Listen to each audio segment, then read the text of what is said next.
Friends, you are most welcome to our YouTube channel. In this video, we are going to discuss section 167 of CRPC. दोस्तों, इस video में हम देखने जा रहे हैं CRPC की धारा 167. It talks about procedure when investigation cannot be completed in 24 hours. जब 24 घंटों के अंदर अन्वेषण कार्य पूरा ना किया जाए तब प्रक्रिया।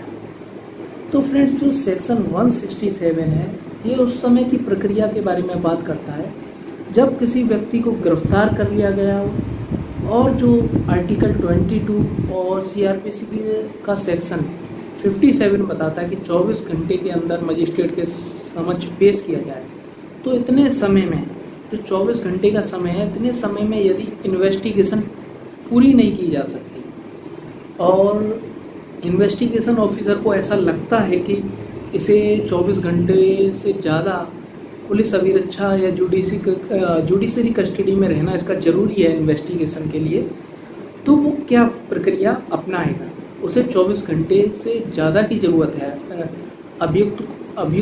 इन्वेस्टिगेशन के लिए। उसे अभियुक्त की 24 घंटे से ज़्यादा ज़रूरत है, क्योंकि 24 घंटे के बाद तो उसे मजिस्ट्रेट के समक्ष पेश करना ही होगा। तो यहाँ पर क्या प्रक्रिया अपनाएगा, क्योंकि 24 घंटे के अंदर इन्वेस्टिगेशन पूर्ण नहीं किया गया है। तो फ्रेंड्स, हम देखते हैं इसका subsection first. When ever any person is arrested and detained in custody. तो फ्रेंड्स, इसे हम एग्जाम्पल के जरिए समझेंगे। तो when ever any person is arrested and detained,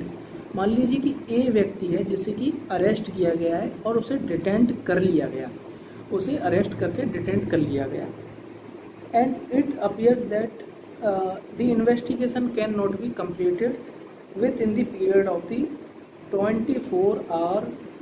fixed by section 57। और इन्वेस्टिगेशन ऑफिसर है, उसको ऐसा लगता है कि 24 घंटों के अंदर इसकी इन्वेस्टिगेशन नहीं की जा सकती है। ठीक,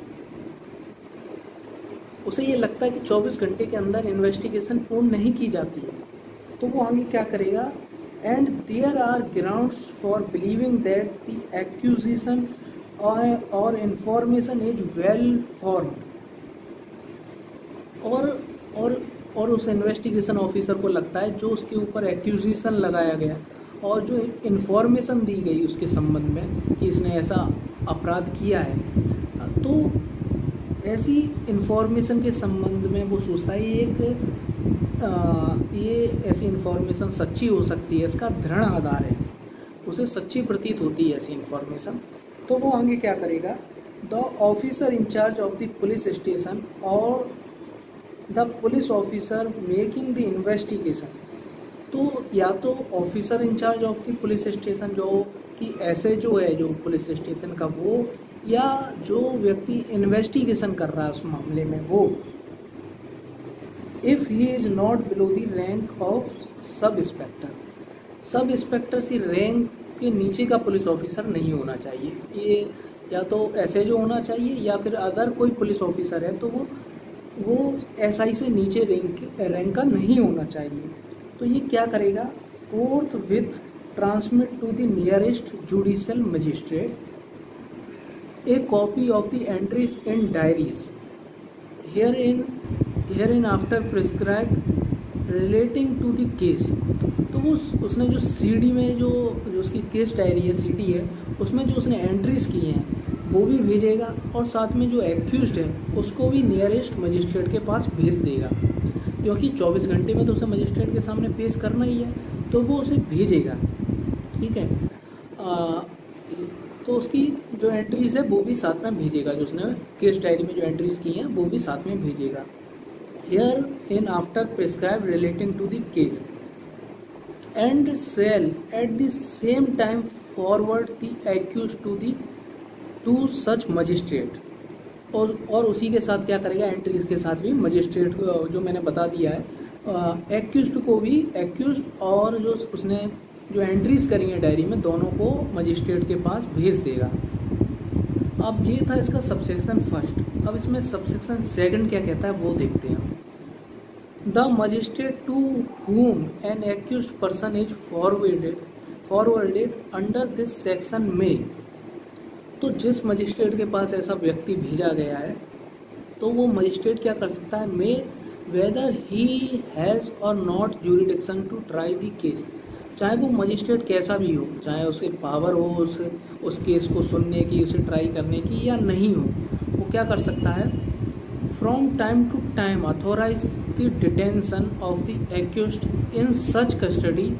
as such magistrate thinks fit. तो वो क्या कर सकता है, उसे या तो पुलिस कस्टडी में भेज सकता है, या फिर जो एक्यूज्ड पर्सन है उसे पुलिस कस्टडी में भेज सकता है, या फिर उसे जुडिशरी कस्टडी में भेज सकता है, for a term not exceeding 15 days in whole. लेकिन जो ये टर्म होगा जो ये भेज सकता है वो 15 दिन से अधिक का नहीं हो सकता। वो 15 दिन से अधिक के लिए ऐसी जुडिशरी कस्टडी या फिर जुडिशरी कस्टडी या फिर पुलिस कस्टडी में नहीं भेज सकता। And if he has not jurisdiction to try the case और commit it to for trial, यदि ऐसा मजिस्ट्रेट जिसके समक्ष एक्यूज्ड को भेजा गया है वो ऐसा है कि वो मजिस्ट्रेट ऐसा है कि उसे उस मामले को ट्राई करने, उस मामले का ट्रायल करने का अधिकार नहीं है और उस मामले को कमिट करने का भी अधिकार नहीं, कमिट मतलब किसी और कोर्ट को ट्रांसफ़र करने का भी उसे अधिकार नहीं है। And consider further detention unnecessary, और ऐसा मजिस्ट्रेट जिसे ऐसी पावर नहीं है, ना तो वो उस केस को ट्राई कर सकता है ना उसे कमिट कर सकता है, तो और उसे ऐसा लगता है कि उस अभियुक्त की आगे गिरफ्तारी, आगे जो उसे जुडिशली कस्टडी में भेजना या पुलिस कस्टडी में भेजने के लिए कोई आधार नहीं है, मतलब उसे भेजना नहीं चाहिए, ऐसे किसी भी स्टेट कस्टडी में नहीं भेजना चाहिए, तो वो ऐसा नहीं कर सकता है। वो 15 दिन के लिए कस्टडी में तो भेज सकता है, लेकिन यदि वो चाह रहा है कि उसे ऐसा लगता है कि there is reason to believe that unnecessary it will be unnecessary, ये अननेसेसरी होगा कि उसे किसी कस्टडी में भेजा जाए, जुडिशरी कस्टडी या पुलिस कस्टडी में भेजा जाए, तो वो उस कस्टडी को रोक नहीं सकता। तो ऐसी स्थिति में क्या करेगा, वो क्या करेगा, कॉम्पिटेंट जो मजिस्ट्रेट है जो उस मामले को सुन सकता है, उस मामले को ट्राई कर सकता है, उसे कमिट कर सकता है, उस मजिस्ट्रेट के पास उस एक्यूज को और उसके साथ जो कॉपियाँ थी एंट्रीज की उसे उन दोनों को उस मजिस्ट्रेट के पास भेजने का आदेश देगा। देखते हैं हम इस सेक्शन में आगे क्या क्या है। Consider unnecessary, he may order the accused to be forwarded to a magistrate having such jurisdiction। तो वो जो मैंने बताया वही बता रहा है कि उस मजिस्ट्रेट के पास जाने के लिए कहेगा और भेजेगा जिसे कि उस केस को ट्राई करने का और कमिट करने का जुरिडिक्शन है। तो ये था इसका सबसेक्शन 2। इसमें प्रोवाइडेड भी दिए गया है, इसमें प्रोवाइडेड भी दिए गए हैं। हम देखते हैं ए प्रोवाइडेड क्या कहता है। The magistrate may authorise the detention of the accused person otherwise than in custody of the police beyond the period of the 15 days if he satisfies that the adequate grounds exist for doing so, but no magistrate shall authorize the detention of the accused person in custody under this paragraph for a trial period exceeding। तो इसके provided में ये बताया गया है कि जो आगे कॉम्पिटेंट मजिस्ट्रेट है जिसे जुरिडिक्शन है उसके पास भेजा गया है तो वो क्या कर सकता है। तो उसमें कहा गया है the magistrate may authorise the detention of accused person otherwise than in custody of the police. तो जो उसमें 15 दिन की जो उसे कस्टडी दी गई थी वो सिर्फ पुलिस कस्टडी 15 दिन की ही दी जा सकती है, उससे ज़्यादा की नहीं दी जा सकती, other than custody of police इसमें लिखा है। लेकिन क्या कर सकता है, मे अथोराइज्ड कस्टडी, तो उसे दूसरी कस्टडी के लिए मतलब जुडिशरी कस्टडी के लिए उसे अभिरक्षा में दे सकता है beyond the period of the 15 days, 15 days के ऊपर, क्योंकि 15 डेज़ के लिए तो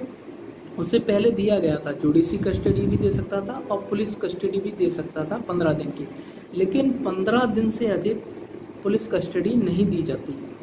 तो फ्रेंड्स इसमें आगे कहा गया, if he satisfy that adequate grounds exist for doing so but no magistrate shall authorise the detention of the accused person इन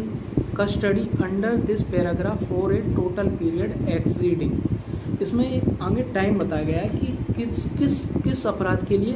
कितने दिनों के लिए उसे जुडिशरी कस्टडी में उसे भेजा जा सकता है। तो इसमें ये पहला है, इसमें ये बताया गया है 90 days where the investigation relates to an offense punishable with death, imprisonment for life or imprisonment for a term not less than 10 year। तो उसे 90 दिन के लिए 90 दिन की उसे जुडिशरी कस्टडी में भेजा जा सकता है यदि उसके जो वो इन्वेस्टिगेशन कर रहा है वो ऐसे मामले में कर रहा है, ऐसे ऑफेंस के संबंध में कर रहा है जो कि उसके संबंध में डेथ पनिशमेंट भी दी जा सकती है, इम्प्रिजमेंट फॉर लाइफ भी दी जा सकती है, या फिर imprisonment for not less than 10 years, मतलब 10 ईयर या इससे ऊपर के सजा के लिए जो अपराध है उसके लिए 90 डेज के लिए अभिरक्षा में उसे भेजा जा सकता है।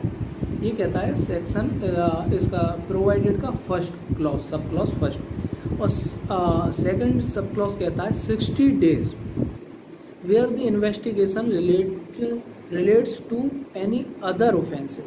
यदि इन्वेस्टिगेशन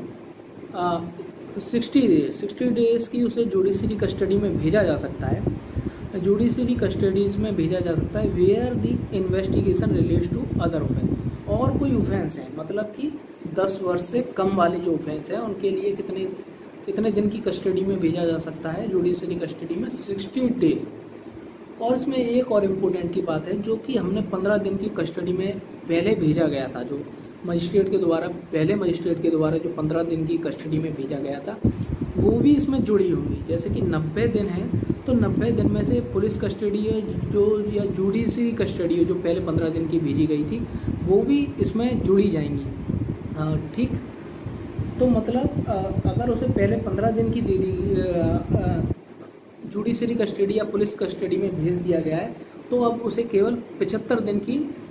जुडिशरी कस्टडी में भेजा जा सकता है, और उसे यदि पहले 15 दिन की पुलिस कस्टडी या जुडिशरी कस्टडी में भेजा गया है तो उसे अब कितने दिन की, अब उसे 45 दिन की जुडिशरी कस्टडी में भेजा जा सकता है। तो फ्रेंड्स ये इसका निचोड़ है, ये कहने का इसका अर्थ है। इस पर घुमा फिरा के क्वेश्चन आ जाता है, तो आपको याद रखना है जो उसे पहले कस्टडी में भेजा गया, चाहे किसी भी कस्टडी में भेजा गया, वो हमें इंक्लूड करके उसे जोड़कर ही 90 दिन और 60 दिन निकालने हैं। तो 60 दिन तो हमारे ऐसे ऑफेंस में जो 10 वर्ष से कम की जिसमें सजा है, और 90 डेज की जो अभिरक्षा है उसके लिए ऐसे ऑफेंस हैं जिसमें death punishment, imprisonment for life, imprisonment for a term not less than 10 year, मतलब कि 10 वर्ष या इससे ऊपर की सजा वाले जो अपराध है उसमें 90 डेज। तो फ्रेंड्स ये था इसका प्रोवाइडेड फर्स्ट, और इसमें आगे प्रोवाइडेड में ही कहा गया है and on the expiry of the said period of 90 days or 60 days as the case may be the accused person shall be released on bail if he prepare to and does furnish bail. तो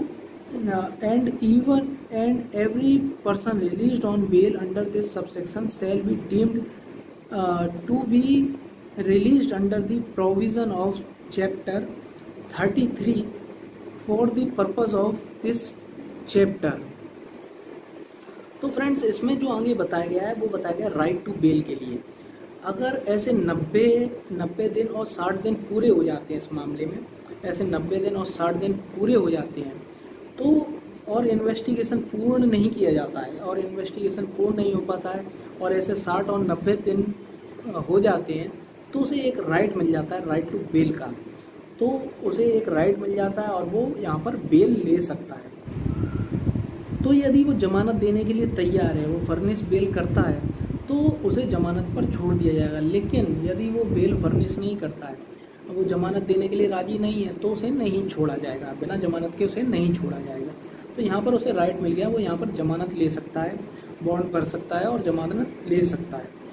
और इसमें आगे कहा गया है, इसका जो be provided है वो कहता है no magistrate shall authorise detention of accused in police custody in this section unless the accused is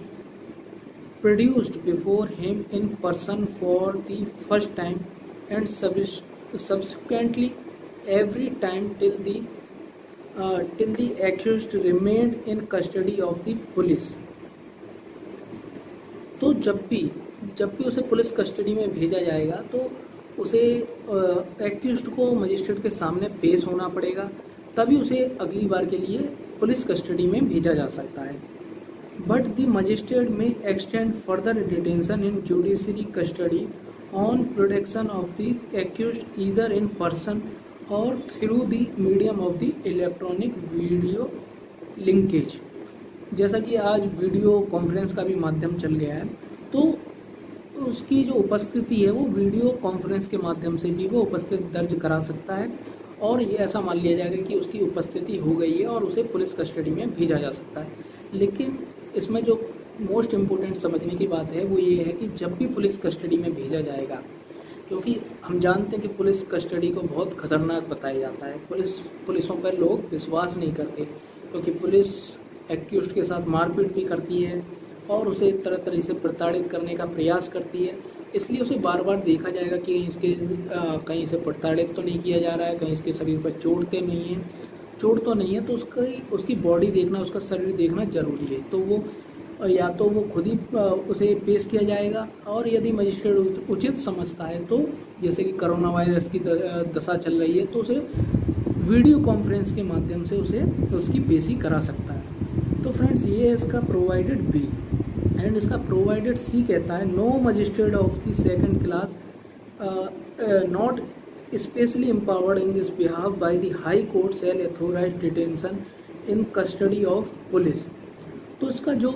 C provided है वो कहता है कि सेकंड क्लास मजिस्ट्रेट है, जो सेकंड क्लास मजिस्ट्रेट है, जुडिशियल मजिस्ट्रेट है, उसे ये पावर नहीं है कि वो पुलिस कस्टडी में किसी एक्यूज्ड को भेजे, किसी व्यक्ति को भेजे पुलिस कस्टडी में। वो तभी पुलिस कस्टडी में भेज सकता है सेकंड क्लास मजिस्ट्रेट जब उसे हाई कोर्ट द्वारा स्पेशल एम्पावर्ड किया गया है by the behalf by high court के द्वारा उसे ऐसी पावर दी गई है, तभी वो ऐसा कर सकता है, नहीं तो second class magistrate police custody में किसी एक्यूज्ड को नहीं भेज सकता है। तो फ्रेंड्स इसमें एक्सप्लेनेशन फर्स्ट देख लेते हैं। For the avoidance of the doubt in it is hereby declare that notwithstanding the expiry of the period specified in the paragraph A the accused shall be detained in custody so long as he does not furnish bail. जो मैंने आपको पहले ही बता दिया कि उसे जो bell का राइट मिला था 30 दिन खत्म होने के बाद और 60 दिन के बाद खत्म होने के बाद उसे जो बेल का राइट मिला था, तो वो बेल का राइट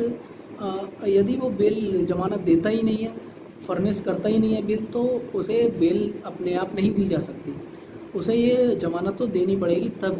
तभी उसे जमानत पर छोड़ा जाएगा, नहीं तो नहीं दिया जाएगा। इसके एक्सप्लेनेशन फर्स्ट में क्लियर कर दिया गया है।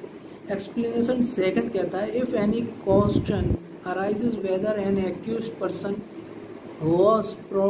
produced before the magistrate as required under clause B। Clause B के अंदर जो magistrate procedure before the magistrate required B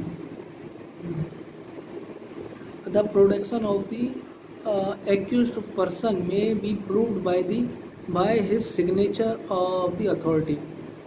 मतलब जो उसके जो बी में जो बताया गया कि पुलिस कस्टडी में उसे जब भी भेजा जाएगा उसकी उपस्थिति, उसे खुद उपस्थित होना पड़ेगा, मतलब उसका, या फिर उसे वीडियो कॉन्फ्रेंस के माध्यम से देखा जा सकता है यदि मजिस्ट्रेट इजाज़त दे तो या तो उसकी उपस्थिति के लिए जो उसने हस्ताक्षर किए हैं वो सबूत मान लिया जाएगा, ठीक है, कि ये उपस्थित हुआ था, या फिर जो वीडियो कॉन्फ्रेंस की थी जो उसका प्रमाण करने वाला जो अधिकारी है उसे प्रमाणित कर देता है कि हाँ ये उपस्थित हुआ था वीडियो कॉन्फ्रेंस के माध्यम से, तो मान लिया जाएगा। तो ये सिंपल है, इसमें कोई बड़ी बात नहीं है। प्रोवाइडेड फर्दर दैट, इसमें आगे बताया गया, provided further that in the case of the women under 18 year of the age the detention shall be authorised to the custody of a remand home or the recognised social institution. यदि कोई महिला है जो कि 18 वर्ष से, women under the 18 year of age, जो कि 18 year of under the 18 year of age है, तो उसे डिटेंशन जो उसका किया जाएगा वो कहाँ पर किया जाएगा, वो या तो रिमांड होम में किया जाएगा, जो ऐसी महिलाओं के लिए बना रहता है, रिमांड होम अलग से बना रहता है, या रिकॉग्नाइज्ड सोशल इंस्टीट्यूट, कोई सामाजिक संस्था है जो कि मान्यता प्राप्त सामाजिक संस्था में उसे उसकी अभिरक्षा में उसे सौंप दिया जाएगा।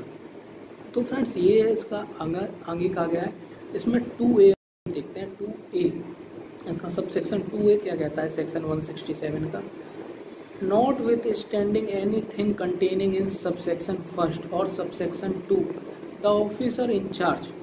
किसी बात के भी होते हुए, जो हमने पिछले सेक्शन पढ़े हैं 1, 2, किसी बात के होते हुए भी यदि officer in charge of the police station और the police officer making the investigation if he is not below the rank of the sub-inspector may where judicial magistrate is not available transmitted to nearest executive magistrate or whom the power of the judicial magistrate or executive magistrate have been conferred comfort a copy of entry and diary herein prescribed relating to the case and shall at the same time forward the accused to such executive magistrate। मतलब यदि उस समय जब व्यक्ति को गिरफ्तार किया गया था उसे 24 घंटे के अंदर मजिस्ट्रेट के सामने पेश करना था और उसे आगे उसकी रिमांड भी लेनी थी क्योंकि इन्वेस्टिगेशन के लिए ज़रूरी थी। तो ऐसी स्थिति में यदि ऐसा कोई जुडिशियल मजिस्ट्रेट नहीं है, ऐसा नियरेस्ट जुडिशियल मजिस्ट्रेट नहीं है, तो वो क्या करेगा, तो वो क्या कर सकता है, एग्जीक्यूटिव मजिस्ट्रेट के पास भी उसे ले जा सकता है। जो गिरफ्तार व्यक्ति है उसे एग्जीक्यूटिव मजिस्ट्रेट के पास भी ले जा सकता है और उसकी कॉपी जो उसने केस डायरी में जो उसने एंट्रीज करी थी उसकी एक कॉपी उसके साथ उसे भी भेजेगा। तो ये वो करेगा, ठीक है। लेकिन यहाँ पर उसकी जो एग्जीक्यूटिव मजिस्ट्रेट कौन सा होना चाहिए, जो कि जैसे कि जुडिशियल मजिस्ट्रेट की पावर एम्पावर, क्योंकि मजिस्ट्रेट उस टाइम पर है नहीं जुडिशियल मजिस्ट्रेट, तो ऐसी स्थिति में ऐसे एग्जीक्यूटिव मजिस्ट्रेट को जिससे कि जुडिशियल मजिस्ट्रेट की पावर ट्रांसफ़र कर दी गई है, एम्पावर कर दी गई है, तो ऐसा एग्जीक्यूटिव मजिस्ट्रेट क्या कर सकता है, यहाँ पर उसकी पावर थोड़ी कम है, तो क्या कर सकता है, and there upon such magistrate may for reasons to be believed in writing authorize the detention of the accused person in such custody as he thinks fit for a term not exceeding 7 days in the aggregate, and on the expiry of the period of the detention so authorized the accused person shall be released on bail except where an order for further detention of the accused person has been made by the magistrate for further detention of the accused person has been made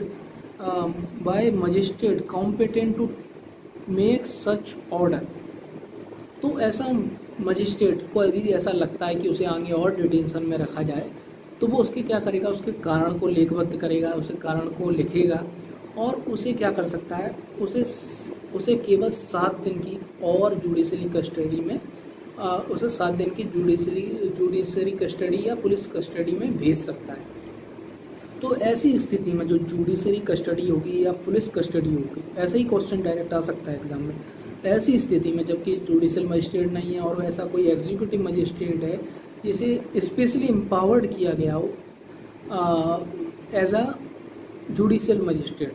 उसे judicial magistrate की power दी गई हो, तो वो ऐसा magistrate कितने दिन की जुडिशरी कस्टडी या पुलिस कस्टडी में व्यक्ति को भेज सकता है, तो ऐसी स्थिति में वो 7 दिन की जुडिशरी कस्टडी या पुलिस कस्टडी में व्यक्ति को, अभियुक्त को भेज सकता है, उससे अधिक नहीं भेज सकता।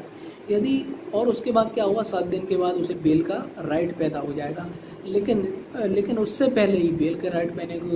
पैदा होने के पहले ही या 7 दिन के दौरान ही,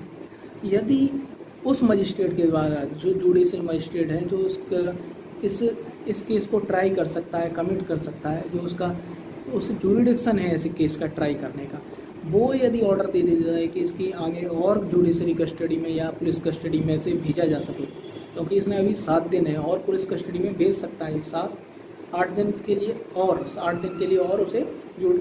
उसे पुलिस कस्टडी में भेज सकता है। तो वो मजिस्ट्रेट जो स्पेशली एम्पावर्ड नहीं है, जो कि असल में उसे जुरिडिक्शन है ऐसे केस का ट्राई करने का, कमिट करने का, तो वो क्या कर सकता है, उसके बेल का अधिकार पैदा होने से पहले या बेल का अधिकार हुआ है, उसने बेल नहीं ले पाई है, उससे पहले ही उसे क्या कर सकता है, उसे आगे और कस्टडी में रहने की, जुडिशरी कस्टडी या पुलिस कस्टडी में रहने की उसे ऐसा ऑर्डर दे सकता है, उसकी डिटेंशन के लिए। और इसमें आगे कहा है, the period during which the accused person was detained in custody under the order made by the executive magistrate under this subsection shall be taken in account in computing period specified in paragraph A of the proviso of subsection 2। तो इसमें ये बताया गया है कि जो 7 दिन की उसे कस्टडी का जो टाइम पीरियड है, वो हमने सबसेक्शन 2 में जो पीरियड देखा था 60 दिन का और 90 दिन का, तो जहाँ उसे बेल का राइट पैदा होता है, तो उसमें वो जोड़े जाएंगे, ये 7 दिन भी उसमें जोड़े जाएंगे, तभी उसे ऐड किया जाएगा, उसे मिलाकर ही 60 दिन या 90 दिन ऐड किए जाएंगे, इन्हें अलग नहीं किया जाएगा। ये कहता है आगे प्रोवाइडेड, इसमें आगे और प्रोवाइडेड कहता है that before the expiry of the period aforesaid the executive magistrate shall transmit to the nearest judicial magistrate to records the case together with a copy of the entries in diary relating to the case which